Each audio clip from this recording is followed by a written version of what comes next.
What if I told you that right now, as you're watching this, another American family just boarded a one-way flight out of the country with no plans to return? The middle class, once the backbone of America, is fleeing at record numbers. Over 5.4 million Americans now live abroad permanently, and that number doubled in just the last decade. These aren't retirees chasing beach sunsets or digital nomads seeking adventure. These are teachers, nurses, engineers, and small business owners who've done the math and realized a crushing truth. The American dream now costs too much to afford in America. And by the end of this video, you might be wondering if they're onto something. Number 10. The vanishing paycheck. Picture this. You get a 3% raise at work, pop the champagne, feel like you're finally getting ahead. Then reality hits. Inflation just ate 7% of your purchasing power. Congratulations, you're actually poorer than you were last year. This isn't just bad luck. It's been the reality for American workers for over 2 decades. Here's what nobody wants to admit. The median household income adjusted for inflation has barely budged since 1999. Think about that. 25 years of technological advancement, productivity gains, and economic growth, yet the average family has nothing more to show for it. Meanwhile, the cost of everything that actually matters has exploded. Housing up 150%, college tuition up 180%, healthcare up 200%. Your paycheck? Maybe up 30% if you're lucky. The math is brutal. A family making $75,000 today has less buying power than a family making $60,000 in 2000. That's not progress. That's going backwards while running full speed. And here's the kicker. Americans are working more hours than ever before. We've surpassed Japan in annual hours worked. We get fewer vacation days than medieval peasants. Yet somehow, we're still falling behind. No wonder families are looking at teaching jobs in Dubai, paying $80,000 tax-free, or engineering positions in Germany with 6 weeks paid vacation and thinking, why am I killing myself here? But if shrinking paychecks are pushing families to the edge, wait until you hear what's actually pushing them over it. Number 9, the healthcare trap. You have insurance. You pay your premiums. You think you're protected. Then, your kid breaks their arm at soccer practice, and 3 weeks later, a $12,000 bill arrives marked out-of-network emergency physician. Welcome to American healthcare, where even doing everything right can destroy you financially. The numbers are staggering. Medical bills are the #1 cause of personal bankruptcy in America, and here's the part that should terrify you. 66% of those filing had health insurance. Let that sink in. 2/3 of medical bankruptcies happen to people who thought they were covered. Take Sarah Martinez from Ohio. Middle school teacher, good insurance through her district. Last year, she needed gallbladder surgery. Everything was supposedly in a network. The surprise bills started arriving 2 weeks later. Anesthesiologist? Out of network? Surgical assistant? Out of network. Lab work? Somehow processed out of network. Total damage, $28,000 for a routine procedure at an in-network hospital. This is why Americans are fleeing to countries where healthcare isn't a financial weapon. In Portugal, that same surgery, free for residents. In Costa Rica, $3,000 total, no surprises. Even private hospitals in Thailand offer better care than most American facilities at 80% less cost. The average American family now spends $22,000 annually on health care through premiums, deductibles, and out-of-pocket costs. That's a mortgage payment every single month. And unlike a house, you have nothing to show for it except the constant fear that next month's illness might be the one that ruins everything. Number 8. The housing mirage. Remember when your parents bought their first house? 3 times their annual income, maybe 4 if they splurged. Today, the median home costs 8 times the median household income. In cities like San Francisco or Austin, it's 12 times. The American dream of homeownership hasn't just gotten harder. It's become mathematically impossible for millions of families. Since 2000, home prices exploded 150%, while incomes crawled up just 50%. That gap represents millions of families permanently locked out of ownership. But here's what really stings. Those same families are paying record rents to landlords who bought properties when prices made sense. The average American renter now hands over $2,000 monthly for the privilege of making someone else rich. Meanwhile, in Valencia, Spain, a family can buy a 3-bedroom apartment for $200,000. In Lisbon, modern condos with ocean views cost less than a starter home in Cleveland. Malaysia offers luxury high-rises for the price of a Detroit fixer-upper. The cruelest part? American families aren't just priced out of buying, they're priced out of saving. When 40% of your income goes to rent, there's nothing left to build that down payment. You're trapped in a cycle where housing costs prevent you from affording housing. It's a treadmill that never stops. And speaking of things that never stop, wait until you hear what's happening to retirement plans. Number 7. The broken dream of retirement. Your grandfather retired at 65 with a gold watch and a pension that paid until he died. Your parents might squeeze by on Social Security and whatever's left in their 401k after the last market crash. You? Good luck. The pension is extinct. Only 15% of private workers have one today, compared to 60% in 1980. Everyone else got handed a 401k and told, figure it out yourself. Except most Americans can't figure it out because there's nothing left to save after housing, healthcare, and surviving. The median 401k balance for Americans approaching retirement? Just $144,000. Financial advisors say you need at least $1.5 million to retire comfortably. That's a gap of over $1 million. The average American is literally 90% short of what they need. Social Security? The trust fund runs dry in 2033. Benefits get cut 25% automatically unless Congress acts, and we all know how likely that is. Medicare? Premiums are eating up larger chunks of Social Security checks every year. The retirement age keeps creeping higher. First 65, then 67, and politicians are already floating 70. Compare that to Panama, where retirees get discounts on everything from electricity to airfare. Or Portugal's Golden Visa program welcoming Americans with open arms. Or Thailand, where $2,000 monthly provides a lifestyle that would cost $8,000 back home. Suddenly, staying in America for retirement doesn't just seem expensive, it seems impossible. But at least retirees had decades to plan. What's happening to working families right now is even worse. Number 6. The tax burden. Shift. Warren Buffett famously admitted he pays a lower tax rate than his secretary. That's not a bug in the system, it's a feature. While billionaires leverage loopholes and offshore accounts, the middle class gets squeezed harder every April. The reality is shocking. The top 1% now pays an effective tax rate of just 23%, thanks to capital gains preferences and creative accounting. Meanwhile, a household making $75,000 faces an effective rate closer to 30% when you add federal, state, local, and payroll taxes. You're literally paying more of your income percentage-wise than billionaires. Property taxes tell the same story. Middle-class families watch their bills climb 5% annually, while corporations get decade-long tax breaks to build warehouses. Sales taxes hit working families hardest since they spend everything they earn. Gas taxes, toll roads, vehicle registration fees, the nickels and dimes add up to thousands. Here's the kicker. Americans abroad can exclude $120,000 of foreign-earned income from U.S. taxes. Move to Dubai? Zero income tax. Relocate to Singapore? Top rate of 22%, only on amounts over $320,000. Even high-tax European countries offer more value.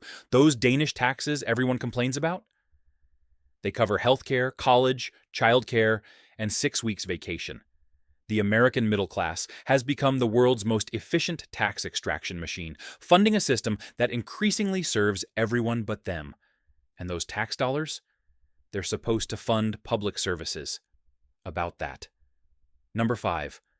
The vanishing safety net. You pay property taxes for good schools, but your kid's teacher just quit, because she can't afford rent. You pay transit fees, but the subway breaks down 3 times a week. You need childcare to work, but every decent program has a 2-year wait list. The social contract is broken. Public schools are hemorrhaging teachers. Over 300,000 educators quit last year alone. Those remaining face classrooms of 35 students, outdated textbooks, and buildings literally falling apart.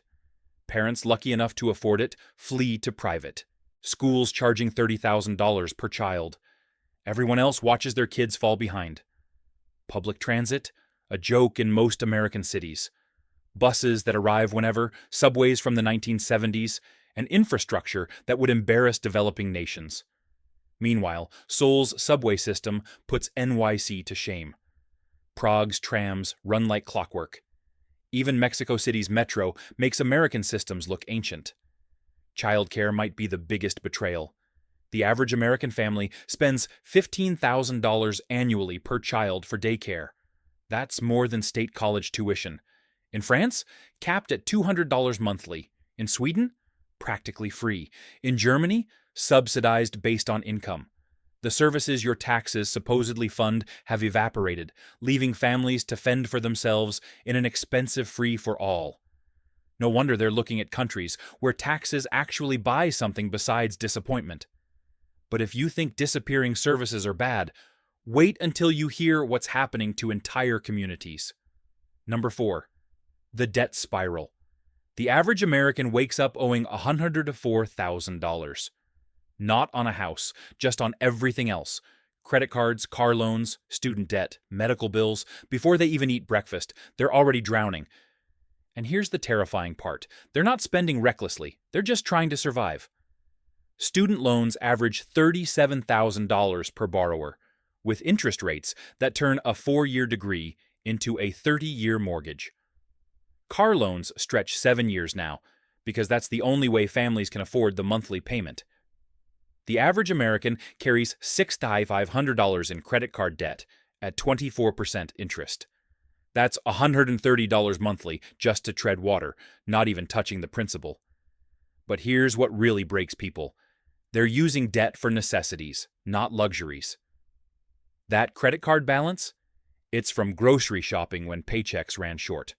That personal loan? Emergency car repairs to keep getting to work. This isn't living beyond means. It's borrowing to meet basic needs. Jennifer Thompson, a nurse from Phoenix, put it perfectly. I make $75,000 a year, and I'm negative every month. After rent, student loans, car payment, and daycare, I'm charging groceries. I have a bachelor's degree and 20 years experience, and I'm going backwards. Meanwhile, Americans moving to Ecuador or Vietnam discover something revolutionary: living without debt. When housing costs $500 monthly instead of $2,500, suddenly you don't need credit cards to survive. The math isn't complicated, the system is. But if personal debt feels crushing, wait until you see what's happening to job security itself. Number 3. The outsourcing of stability. Your company just posted record profits. The CEO got a $20 million bonus. Then, Monday morning, you get an email. Your entire department is being relocated to Bangalore, or replaced by AI, or eliminated because some consultant convinced management you're redundant.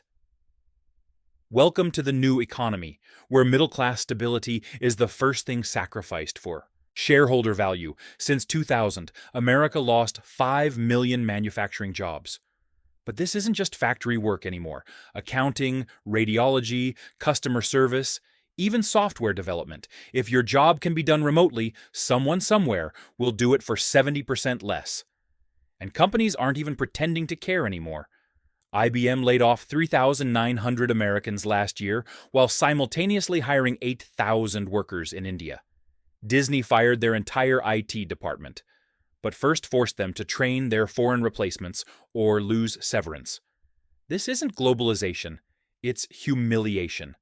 The result? Even employed Americans live in constant fear.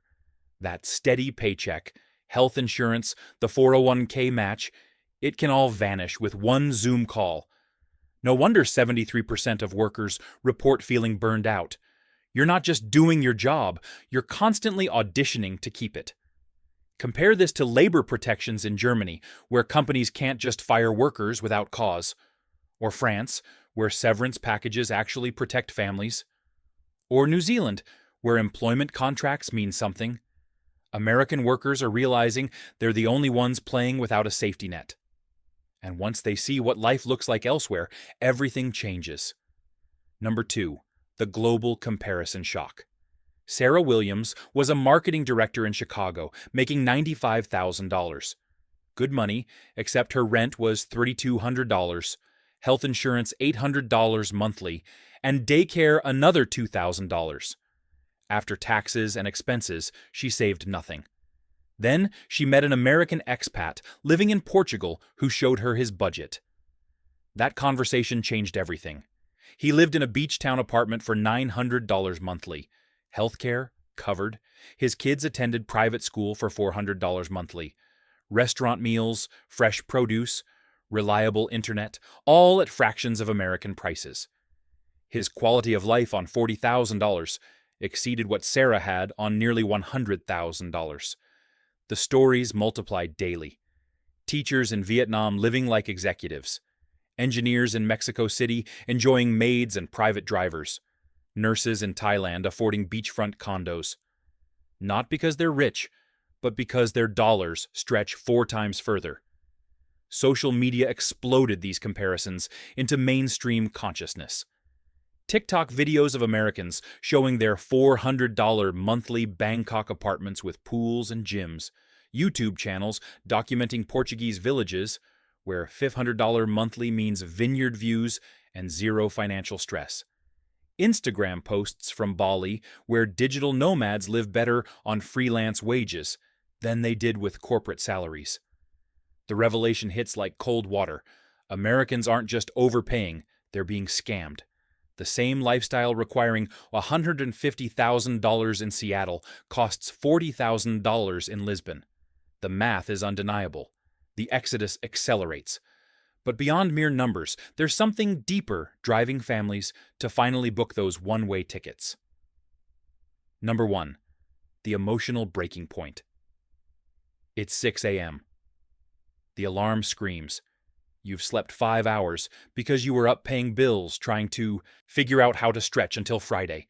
You'll sit in traffic 90 minutes to a job that could disappear tomorrow. You'll skip lunch to afford your kids' field trip. You'll come home exhausted to more bills, more worry, more wondering if this is all there is. This is the breaking point.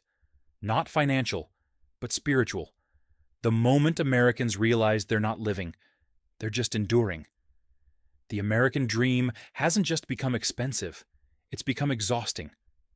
Mark Rodriguez, an accountant from Dallas, explained it perfectly. I followed every rule.